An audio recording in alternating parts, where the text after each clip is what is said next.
자, 오늘 욥기서 42장 1절에서 6절까지 보겠습니다.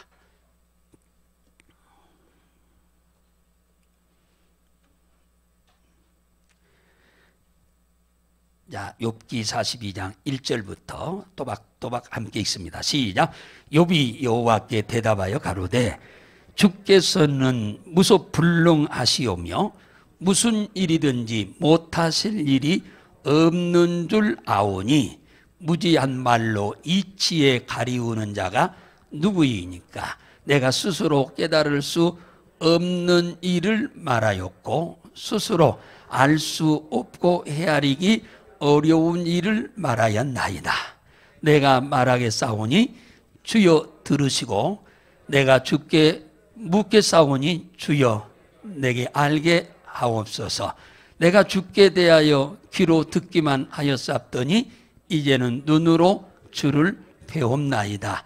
그러므로 내가 스스로 한하고 티끌과 제 가운데서 회개하나이다. 아멘. 할렐루야. 자, 부흥의 한 영향이 있기는 있습니다. 여러분들이 훨씬 더 활기가 생긴 것 같습니다. 훨씬 찐빵찜에 김이 무럭무럭 나는 것 같은 그런 느낌이 여기서 그냥 막 보입니다. 오늘은 이 본문을 통해서 욥의 신앙 고백이라고 하는 말씀으로 함께 은혜를 받고자 합니다. 성경에는 많은 인물이 나옵니다. 그 많은 인물 중에 특별히 하나님의 복을 많이 받아 누리고 산 사람이 성경에는 어마어마하게 많이 있는데 그 사람들은 한결같이 내가 믿는 하나님에 대해서 이런 분이라고들 고백하고 있습니다. 그래서 신앙 고백이라고 하는 말은 하나님이 나에게 이렇게 해주신 이러이러한 분이라고 자기가 하나님에 대해서 스스로를 경험한 하나님에 대해서 고백하는 겁니다. 한나라고 하는 이 여인은 하나님께 자기의 신앙을 고백하기를 뭐라고 했느냐? 하나님은 사람을 죽이기도 하고 살리기도 하시는 분이다. 하나님은 사람을 지옥에 내리기도 하고 천국에 올리기도 하신 분이다. 하나님은 가난하게도 하시고 부하게도 하시는 분이다. 하나님은 낮추기도 하시고 높이기도 하신 분이다. 하나님은 가난하고 찢어지게 가난한 사람도 진토에서 들으시고 거름더미에서 들어서 귀족들과 함께 앉게 하실 만큼 복을 주시는 하나님이시다. 할렐루야. 다시 말하면 이 말을 한마디로 딱 줄여서 말하면 하나님은 우리 인생의 생사화복의 주관자시다. 이 말씀을 하신 거예요. 내 개인이 죽고 사는 문제 모든 삶을 하나님이 다 주장하시는 분이다. 내 마음대로 되는 게 아니라 내 인생은 주님의 뜻대로 되어진다 그 말이에요. 베드로는 예수님을 만나서 제자로 따라가 가지고 예수님이 제자 베드로한테 너는 나를 누구라고 하느냐 물을 때 다른 제자들은 이 딱 다물고 벙어리처럼 앉아 있을 때 베드로는 입을 열었습니다. 주님이 박수를 치면서 기뻐하고 즐거워할 만한 신앙 고백을 했는데 그게 뭐냐? 주는 그리스도시요 살아계신 하나님의 아들이십니다. 당신은 우리 인간을 구원하러 오신 구원자시며 하나님이십니다. 그 얘기입니다. 그러니까 바요나 시몬아 네가 복이 있도다. 내가 이걸 가르쳐준 적이 없는데 네가 이걸 아는 것 보면은 네 아버지도 가르쳐준 것도 아닌데 그럼 누가 가르쳐줬냐? 하나님이 가르쳐줬다 이렇게 말씀합니다. 사도 바울은 부활하신 예수를 만나고 그가 신앙을 고백했는데 뭐라고 했느냐? 내게 능력 주시는 자 안에서 나는 모든 것을 할 수가 있다. 부활하신 하나님이 나를 도와주면은 나는 무슨 일을 하든지 그 일을 해낼 수가 있다. 그 얘기입니다. 그러면서 또 하나를 덧붙였는데 뭐라고 하냐? 나는 하나님이 내게 하시는 말씀대로 되리라고 믿는다. 하나님이 나에게 하신 말씀은 그대로 되어질 줄로 나는 믿는다. 이렇게 고백을 했어요. 백부장, 마태복음 8장에 보면은 백부장이 한 사람 나오는데, 이 백부장이 자기 하인이 중풍병이 걸려서 죽게 생겼으니까 예수님께 와서 한 말입니다. 나는 말씀으로만 하시옵소서 내 하인이 낫겠나이다. 예수님이 말만 하면은 그 말대로 우리 집에서 일이 일어날 것을 믿습니다. 그 말은. 주님이 여기서 말만 하시면 그 말한 대로 우리 집에서 현실로 이루어질 것을 믿습니다. 그 얘기요. 주님이 말씀만 하시면, 뭐라고 나에게 말하든지 간에 말씀만 하면 그 말씀하신 것이 우리 집에서 현실로 이루어질 것을 믿는다. 천사가 신앙 고백한 것도 있어요. 누가복음 1장 37절에 보면 뭐라고 했느냐? 대저 하나님의 말씀은 능치 못하심이 없느니라. 하나님이 하신 말씀은 그 말씀대로 모든 것이 인간에게는 불가능한 일이지만 가능하게 돼버린다, 그 말이에요. 인간에게는 절대 불가능한 일이지만 하나님이 말씀하시면 그대로 돼버린다, 그 말이에요. 믿으면 아멘 합시다. 하나님의 말씀을 믿으면 못할 일이 없다. 안 될 일도 없다. 하나님의 말씀을 믿고 순종하면 할 수 없는 것도 우리가 할 수 있게 된다.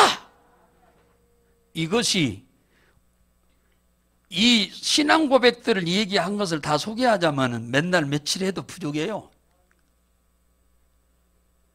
오늘 본문은 욥이라고 하는 사람이 신앙 고백인데, BC 2000년에서 1800년 사이에 아브라함이 태어났다가 죽고 난 이후에 바로 태어난 사람이 바로 이 욥입니다.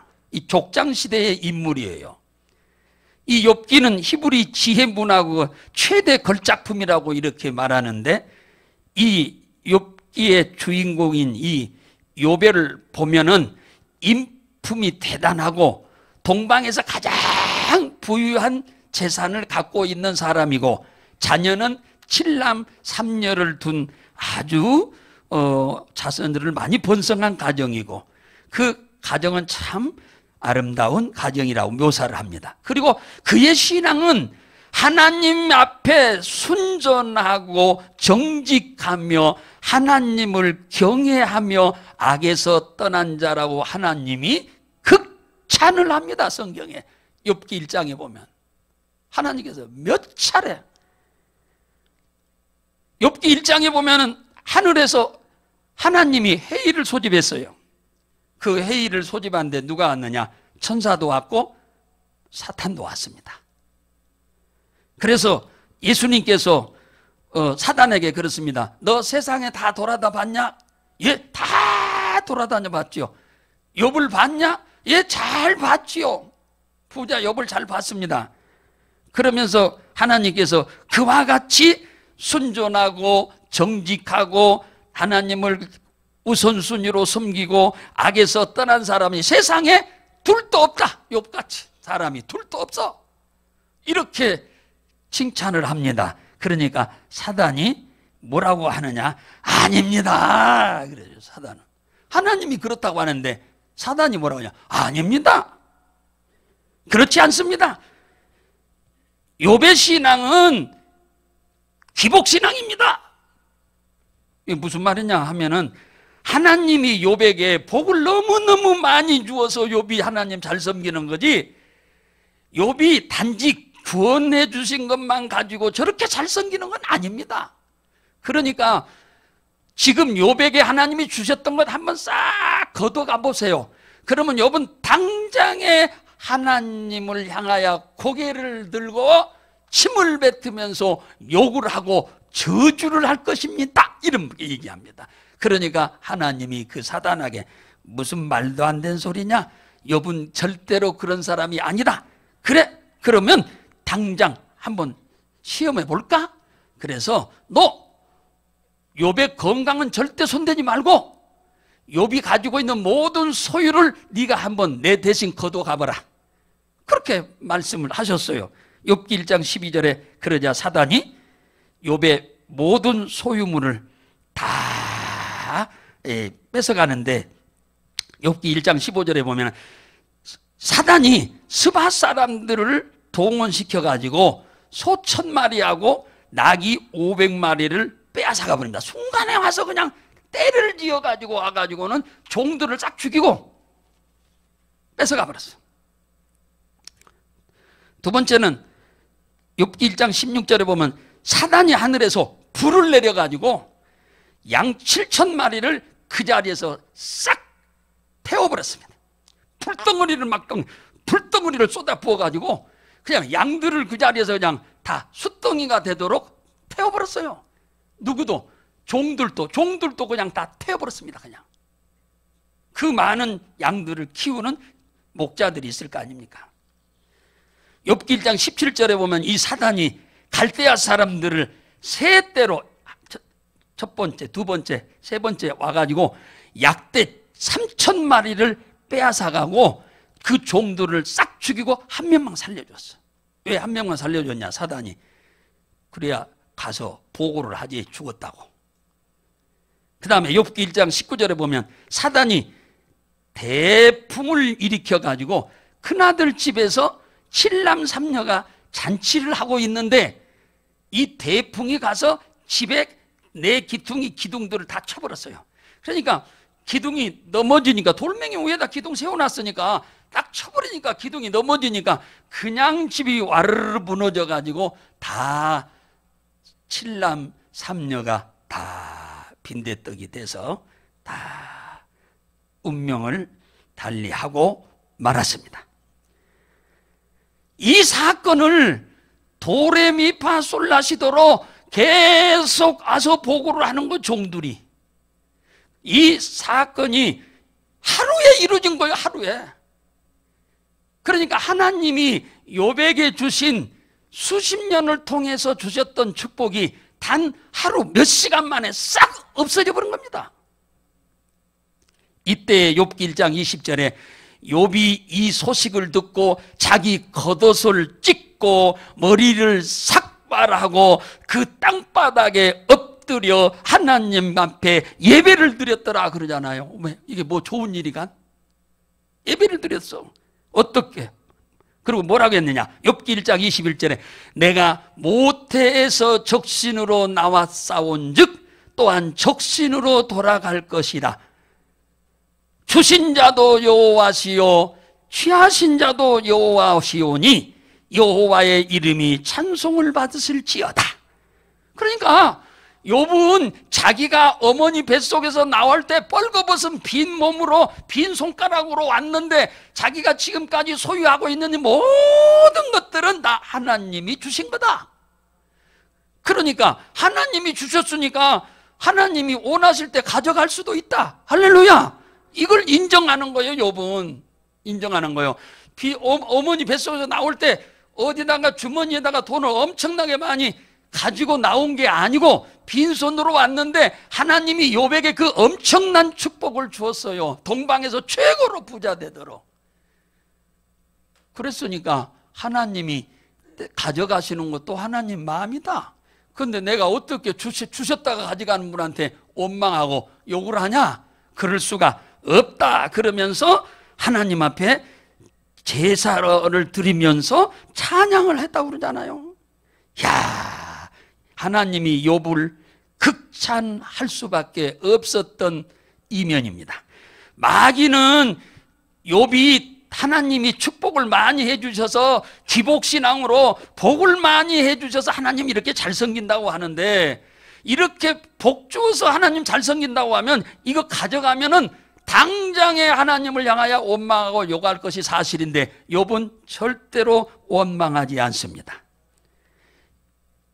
욥이 하나님하고 사단하고 둘이 앉아서 대화하는 것을, 자기에 대해서 대화하는 것을 들어서 하나님 체면 세워주기 위해서 그 엄청난 환난 속에서도 뭡니까? 원망하지 않고 불평하지 않고 그렇게 신앙을 고백했느냐? 그건 아니죠. 욥의 신앙은 참으로 대단합니다. 욥은 이 신앙 교육을 진짜 잘 받은 사람이요. 도대체 이 욥을 가리킨 스승이 누군지 성경에 안 나오니까 그렇지, 이 욥이 뭐 뱃속에서 나올 때부터 이렇게 지도받아가지고 나온 건 아니잖아요. 누군가가 가리키는 선생이 있었을 거 아닙니까? 맞아요, 틀려요? 맞지요. 그런데 이 욥을 향하여 이렇게 엄청난 믿음으로 키워주었던 스승이 누구인지는 욥기에는 소개는 안 나오지만은 있었던 것은 당연한 거 아니에요? 그렇죠? 그러면 그 선생은 얼마나 대단한 분이었는가를 알 수가 있다고죠. 욥은 한술 더 떠서 몸에 악창까지 주었는데도 안방에서 잠도 못 자고 그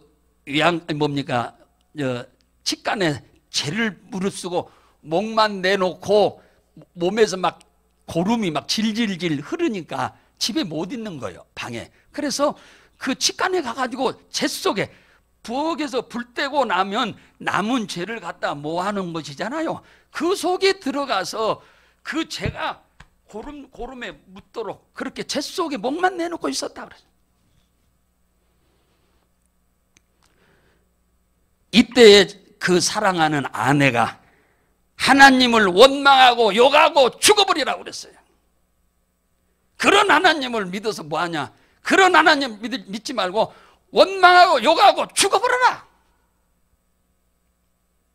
그러니까 욥이 그 아내를 향하여 어리석은 여자야, 하나님께 복도 받았으니 재앙도 받는 것이 마땅하지 않냐.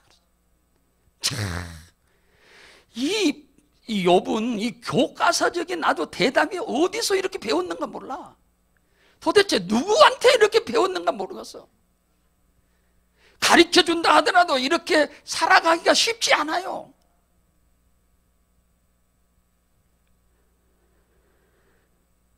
욥은 사람으로 태어나가지고 성경에 나온 인물 중에 욥이 가장 큰 환난을 당한 사람입니다. 성경에 나오는 사람 중에서.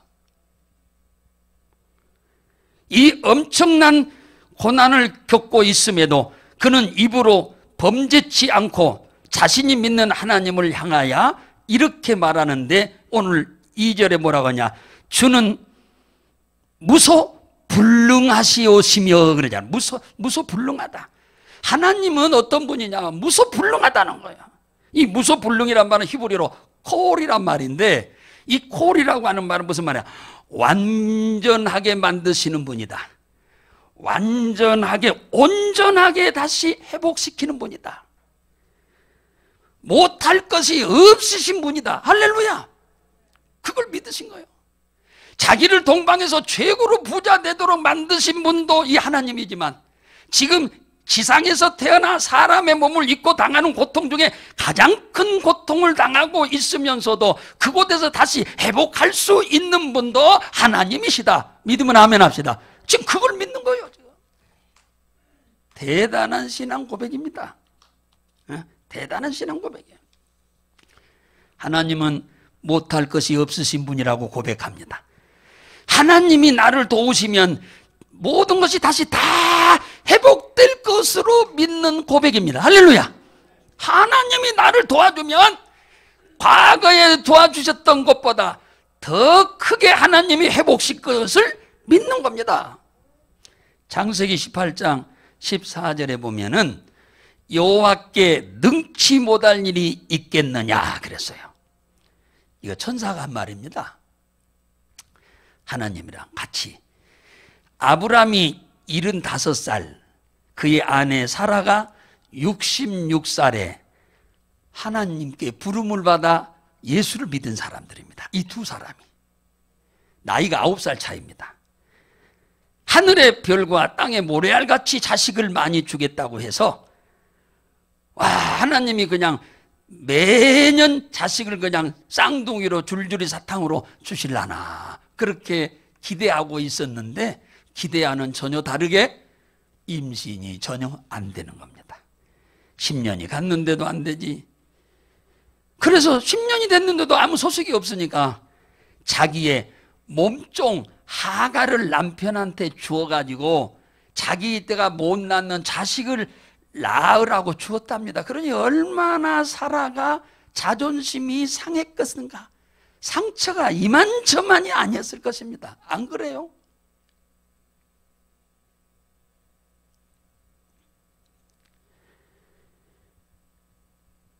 그런데 하갈이 자기 남편하고 잠을 자서 바로 임신돼서 아들을 낳았는데 그게 이스마엘입니다. 아브라함이 마므레 상수리 숲을 근처로 이사를 와가지고 아브라함은 짐승을 키우니까 한 곳에서 뭐 몇 년씩 머무를 수 없어요. 그 근방에 있는 풀 다 뜯어 먹으면 또 저쪽으로 옮겨가서 거기서 또 뭐 몇 주간 있고 길면 한 달. 그래서 그 근방 또 다 뜯어 먹으면 또 저쪽으로 옮겨가고 이제 이런 식으로 사는데 이 마무리 상수리나무 숲을 근처로 이사를 와가지고 지금 있는데 난 12시쯤 돼서 뭡니까 정문 앞을 이렇게 쳐다보고 있으니까 사람 세 사람이 딱 이렇게 자기 집을 바라보고 서 있는 거예요. 근데 사람들을 보니까 그 근방에 사는 사람들이 아니야. 행색이 얼굴에서 막 빛이 나. 빛이. 아, 이 사람들은 일반 사람들이 아니구나 해서 뛰쳐나가가지고 억지로 모셔다가 내가 우리 집에 가십시오. 내가 발을 씻겨드릴 테니 상수르나무 밑에 그늘에 쉬다가 제가 송아지를 잡고 치즈와 또 뭡니까 우유랑 고기랑 잘 준비해서 진수성찬으로 대접을 할 거니까 그걸 잡수시고 가세요. 근데 가려고 하는데도 뿌리치고 가려고 하는데도 억지로 끌다시피 해가지고 모셔다가 대접을 잘 해드렸더니 여기는 하나님 한 분하고 천사 둘이 있었거든요. 그래서 생각지도 않은 대접을 이렇게 후하게 받아놓으니까 하나님도 뭔가 축복해 줘야겠다 하는 생각이 들어서 네 아내 사라가 어디 있느냐 물어본 거예요. 보세요. 아브라함의 아내 이름이 사라인지도 다 알아요. 사라라고 하는 이름을 개명시켜 준 분이 하나님이요. 그러니까 하나님은 저 시골에서 기퉁이에서 골짜기에서 양치고 있는 아브라함의 아내 이름도 다 알고 있다니까요. 네 아내 어디가 있냐 사라. 부엌에 있습니다. 그러니까 뭐라고 하느냐 하면은 그래 기한이 이를 때에 기한이라면 내년 이맘때를 말한 거야. 이맘때가 되면 내가 다시 너희 집에 찾아올 거다. 내가 너희 집에 다시 찾아오게 되면은 그때는 네 아내 사라애가 아들을 낳을 것이다. 그렇게 얘기합니다. 이때 아브라함의 나이가 99세, 이때 사라의 나이가 90살. 이미 사라가 부엌에서 이 하나님하고 남편 아브라함하고 대화하는 것을 듣고는 아니 내가 나이가 90이요 90 이미 여성으로서는 뭡니까 경수가 끊어져 버렸는데 어떻게 내가 임신이 되냐 그러면서 두 분 얘기하는 거 듣고는 낄낄낄낄 웃었어. 그러니까 방에서 얘기하는 게 네 아내가 지금 웃고 있어. 그래. 보세요. 문 안 열어보고도 다 아셔. 웃는지 안 웃는지도. 그러니 오늘 이 자리에 나오신 여러분들 모를 리가 있겠어요? 없겠어요? 없지요. 그래서 창세기 18장 14절에 이런 말을 하는 거야. 여호와께 능치 못하심이 있겠느냐? 기한이 이를 때에 내가 내게로 다시 돌아오리니 사라에게 아들이 있으리라. 하나님에게는 능치 못할 일이 없을 줄로 믿으시기 바랍니다. 내가 내년 이맘때 너희 집에 내가 또 다시 올 것인데 그때 사라에게 아들이 있으리라고 했으니까 그때 오니까 이미 사라는 자녀가 이미 낳았어. 할렐루야. 하나님이 말씀하시면 그대로 돼버린다니까요. 우리는 그 말씀을 믿기만 하면 돼. 믿어 받아들이면 돼요. 할렐루야. 안 받아들이니까 이게 문제인 거예요. 받아들이기만 하면 그게 내 것이 돼버려. 창세기 21장 1절에 하나님이 말씀하신 대로 99살인 아브람과 90살인 이 사라가 임신이 됐어요. 갑자기 할머니가 배가 이만치 나와가지고 동네 돌아다니니까 사람들이 뭐 하겠어요? 킥킥킥킥 엄청 웃기도 하면서 축복도 해줬어. 한편으로는 우습고 또 한편으로는 막 축하도 해주는 거예요. 90살을 앞서준 1살 먹은 양반이 임신돼 있으니 그럴 법하잖아요. 그래서 아들을 낳았는데 웃음이란 이름을 지었어. 그게 이삭이에요. 할렐루야. 웃음. 하나님은 능치 못할 일이 없는 분임을 믿으시기 바랍니다. 여러분에게도 하나님은 능치 못할 일이 없음을 믿으세요. 주님이 나를 돕기만 하면, 주님이 내 편이 되어주기만 하면 내 일은 능치 못할 일이 없다. 안 되던 일도 될 수 있다. 못하는 일도 할 수 있다라고 믿으세요. 할렐루야. 문제는 하나님은 우리 믿음 이상을 초월을 안 해요. 주님은 아무리 능력이 많아도 내가 그 사실을 받아들이지 않으면 주님은 일을 안 해. 그걸 믿고 받아들일 때, 아멘으로 받아들일 때, 나도 하나님의 편에 설 때 하나님이 우리를 위해서 일할 줄로 믿으시기 바랍니다. 두 번째 2절에 보니까 뭐라 했느냐? 무슨 경영이든지 못 이룰 것이 없다고 고백합니다. 무슨 경영이든지. 이 무슨 경영이란 말은 무슨 말이냐면 히브리어로 메짓마란 말인데, 어떤 계획이든지 어떤 생각이든지 어떤 의도든지 하나님은 다 이루실 수 있다. 할렐루야. 당신이 계획한 거, 당신의 생각, 당신의 의도하는 것도 다 이루지만 그분이 우리를 돕기만 하면은 우리의 계획도 생각도 의도도 다 이룰 수 있다. 믿으면 아멘 합시다. 그 말이에요. 못 이룰 것이 없다. 히브리어로 바차르란 말인데, 못할 일이 없다, 방해받지 않는다. 그러니까 하나님이 못할 일이 없이 다 한단 말은 누구에게도 하나님은 방해를 받지 않는다 그 말이야. 우리를 축복하는 일에 그 누구에게도 방해를 안 받아. 나한테 방해받아. 내가 믿음이 없으면 방해를 받아. 못 줘. 불순종하면 못 줘. 그러나 아멘하고 받아들이면 하나님은 주시오. 할렐루야. 하나님은 사람에게 절대로 방해를 받지 않으십니다. 하나님은 당신의 계획대로 모든 일을 이루어 가십니다. 하나님은 당신의 계획을 방해하는 자는 갑자기 어느 날 그 사람을 치워버려. 그 자리에서 치워버린다 그 말이야. 잘 들으세요. 하나님은 당신의 일을 방해하는 자를 갑자기 제거해버려. 그러므로 하나님은 당신이 계획한 대로 안 되는 일이 없어. 그 일을 미리서 예측하고 순종하고 그 일이 잘 되도록 협력자로 나서면 복을 주고, 방해자로 나서면 주님은 치워버린다. 이스라엘 백성이 회개하자 애굽에서 그들을 해방시켜 적과 꿀이 흐르는 가나안 땅으로 데리고 가려고 바로에게 모세를 보내서 이스라엘 백성들을 놔줘라 이렇게 얘기하는데, 바로가 놔줍니까? 안 놔줘요. 왜? 수백 년 동안, 350년 동안 굳은 일을 다 이스라엘 백성들이 다 해주고 애굽 사람들은 에헴 하고 주인 노릇하고 살았는데 이것도 놔줘버리면 자기들이 다 일해야 하잖아. 안 놔주는 거예요. 그런데 하나님이 계획하고 있는데 그들이 방해를 하면 하나님이 가만둡니까? 10가지 재앙으로 쳐버렸어요, 애굽을.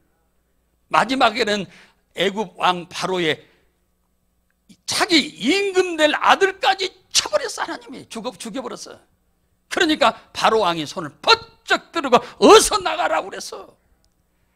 따라서 합시다. 하나님은 사람의 방해를 안 받는다. 방해를 절대 안 받아. 하나님은 출애굽해가지고 3일 동안 열심히 나와서 젖과 꿀이 흐르는 아브라함에게 약속한 그 땅입니다.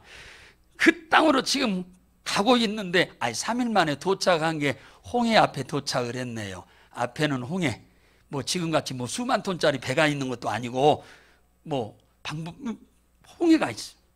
망망홍해가. 고민하고 있는데 뒤에서는 600명의 병거가 애굽의 바로 왕이 후회를 하고 그들을 다시 잡으러 온 거예요.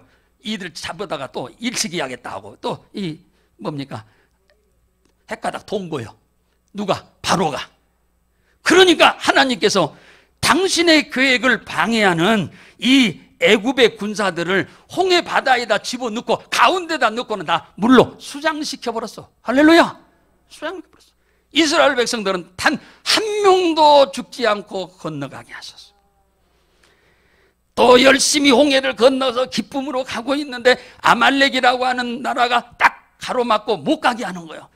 모세가 우리가 이리 지나가기만 할 거니까 우리 행선지는 가나안이야. 여기 너희들 살으라고도 안 살아.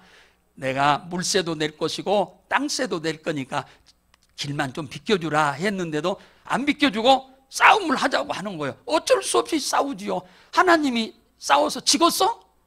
질 수가 없지요. 그래서 그들을 그냥 전멸을 시켜버렸어요. 아말렉을. 그리고 또 이스라엘 백성들은 또 갑니다. 가는데 또 요단강이 딱 가로막혀 있어. 가나안 땅에 들어가는 데 있어. 그게 마지막 장애물이. 그래서 요단강이 있다고 못 가면은 되겠어요? 하나님께서 요단강을 쫙 갈려서 이스라엘 백성들이 들어가서 젖과 꿀이 흐르는 가나안 땅에 이르게 된 줄로 믿으시기 바랍니다. 하나님은 인간에게 절대로 당신의 계획을 이루어가는 데 있어서 방해를 절대 안 받으신다. 이걸 지금 누가 고백했다고요? 욥이 이걸 고백하고 있어요.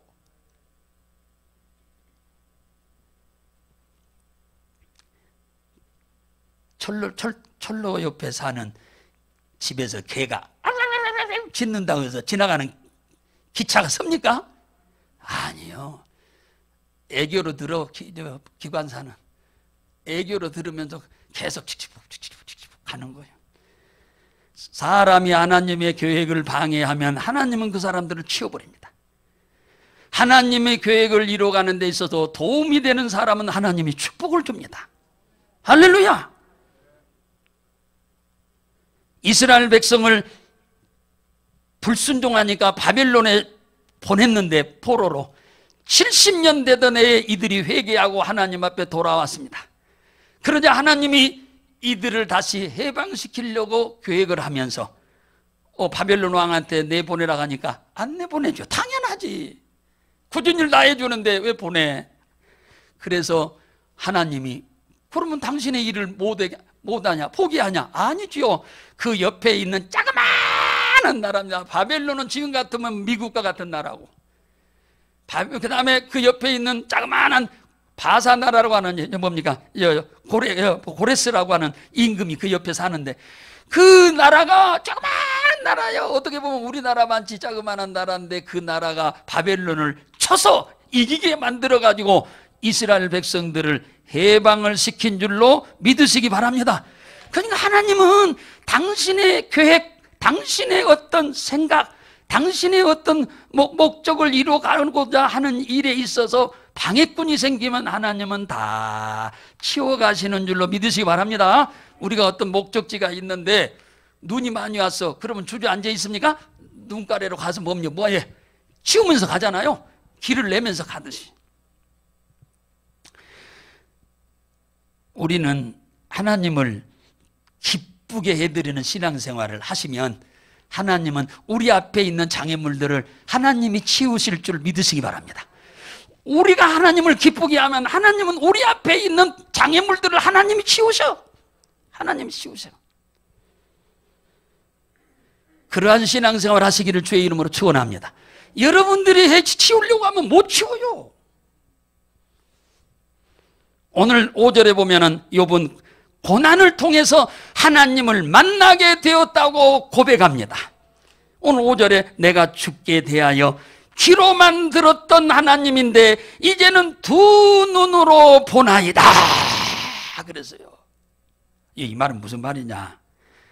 고난을 통해서 하나님은 직접 하나님을 만나라고 하는 신호다라고 하는 것을 알았다는 겁니다.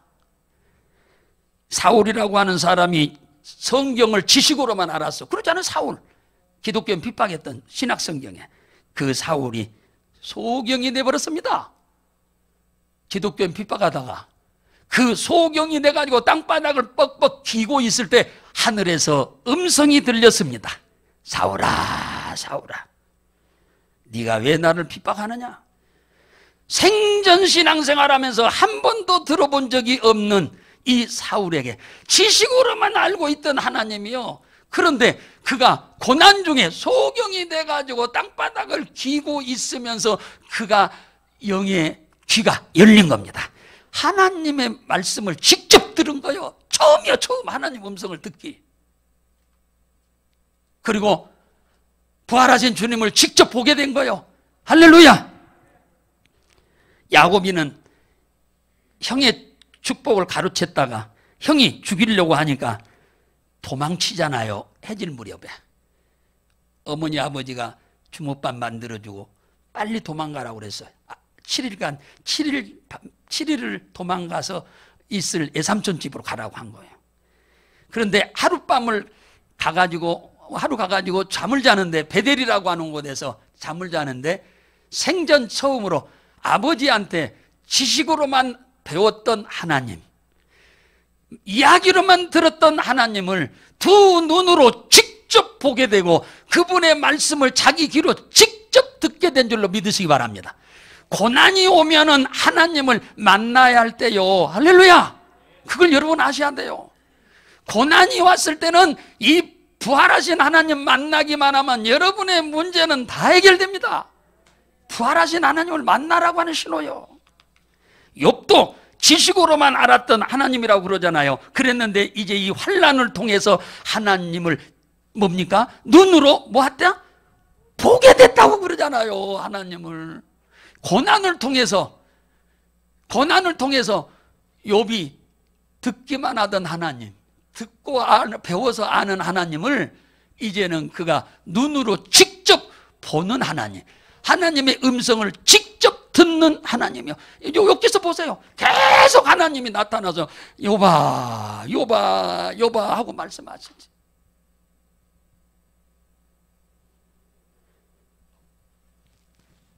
우리의 환난은 하나님을 만나라는 기회임을 아시기 바랍니다. 환난과 핍박이 올 때 현실과 타협하지 말고 믿음을 굳게 지키시기 바랍니다. 그랬더니 하나님이 거기 6절부터 보세요. 7절부터 보세요.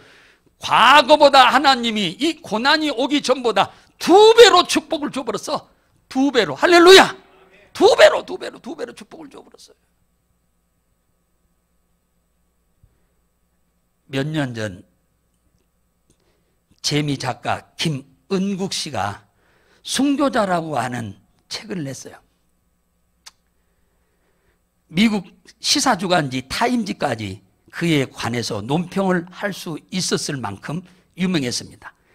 이 순교자라고 하는 소설 내용은 다른 게 아니고 6.25 전쟁을 배경으로 하여서 그리스도를 위하여 바보같이 산 사람에 관한 이야기를 주제로 해서 만든 영화였습니다. 예, 책이기도 하고. 북한의 공산군이 예수 믿는 어느 마을에 가가지고 14명을 끌고 산으로 갑니다. 그리고 그 산으로 올라가가지고 신문을 해요. 뭐라고 신문하느냐? 이제는 과거를 묻지 않을 터이니 지금 예수를 더 믿지 않겠다고만 약속한다면 좌편으로 서라. 이 좌편이라고 하는 건 좋은 게 아니에요. 성경에 마태복음 25장에 보면은 이 양과 염소가 어느 쪽이요? 좌편이요. 이게 좌편에 서라고 하면 이상한 거예요. 우편에 서라고 했어야 이게 이해할 만한 얘기죠. 좌편에 서라고 했으면 의심해야 하는데 성경도 몰랐던가 봐. 두렵고 떨려서 뭔 생각도 잘 안 났겠지요. 그러니까 이 똑똑하고 영리한 14명 중에 13명은 그래, 뭐 오늘 이 시간에 내가 저 공산당 앞에서 하나님 안 믿겠다고 하고 모면한 다음에 내가 믿으면 되지, 이렇게 생각한 거예요. 아, 굉장히 기발한 생각이라고 하고 그쪽으로 좌편으로 가서 섰어. 그러니까 믿음이 좋다고 하는 친구가, 이 뭡니까, 성도가 좌편에 서니까 그보다 믿음이 조금 못한 사람이 보니까 저 믿음이 좋은 사람도 저렇게 가니까 나도 가야지. 다 따라선 거예요. 몇 명이? 13명이. 근데 한 명만 그 자리에 요지부동으로 서 있는 거예요. 그러니까 공산당이 하는 말이, 야, 너는 왜 안 가고 그 자리에 서 있냐? 이렇게 묻습니다. 너 안 가면 죽는데? 내가 죽이는데? 그래도 안 갈 거냐? 그러니까 그 사람이 뭐라고 하느냐 하면은, 나는 하나님을 배신할 수 없다. 나는 죽어도 어쩔 수 없다. 이렇게 얘기 안 한 거예요. 그 소리를 듣자마자 그 공산당 장교가 그 13명을 향하여 크게 소리를 질렀습니다. 이 배신자들아! 너희 놈들은 앞으로 살려주어도 또 배신할 놈들이니 너희들은 죽어야 한다. 예수를 믿으려면 저 사람처럼 믿어! 하고는 기관단총으로 딱 갈가버렸다. 다 죽었어. 13명은 혼자 돌아왔습니다. 그 공산당 장교가 혼자 가라고 그랬어. 빨리 가라고. 집으로 돌아왔습니다. 동네 사람들은 아이고, 저 혼자 돌아온 거 보니까 저놈이 배신자고, 다 13명이 죽었으니까 그들은 신앙을 굳게 지키려고 하다가 죽은 것으로 이제 해석이 정반대요. 그래가지고 이 배신자라고 막 정죄를 하는 거예요.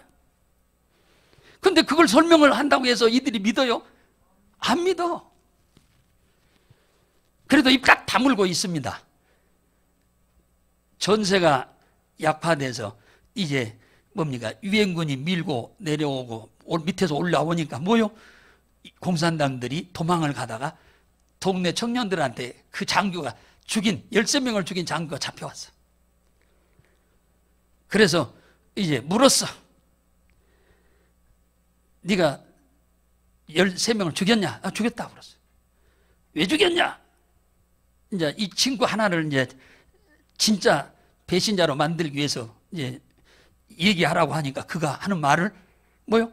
그들이 하나님을 배신하니까 내가 죽였고, 저 친구는 하나님을 배신할 수 없다고, 죽으면 죽겠다고 해서 내가 살려줬다.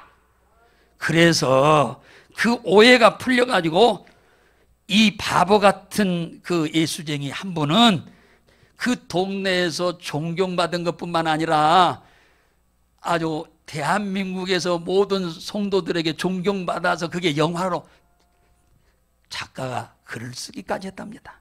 사랑하는 성도 여러분, 우리에게는 욥처럼 가족들에게, 어떤 사업에, 자녀들에게, 또 자신의 몸에 어떤 위기가 와가지고 고난도 당합니다마는 이런 우리의 신앙 때문에 목숨을 내놓으라고 할 만한 이런 환경도 올 수도 있어요. 이럴 때 우리는 절대로 믿음을 포기해서는 안 될 줄로 믿으시기 바랍니다. 그러면 하나님이 우리를 높여주실 줄로 믿으시기를 주의 이름으로 축복합니다.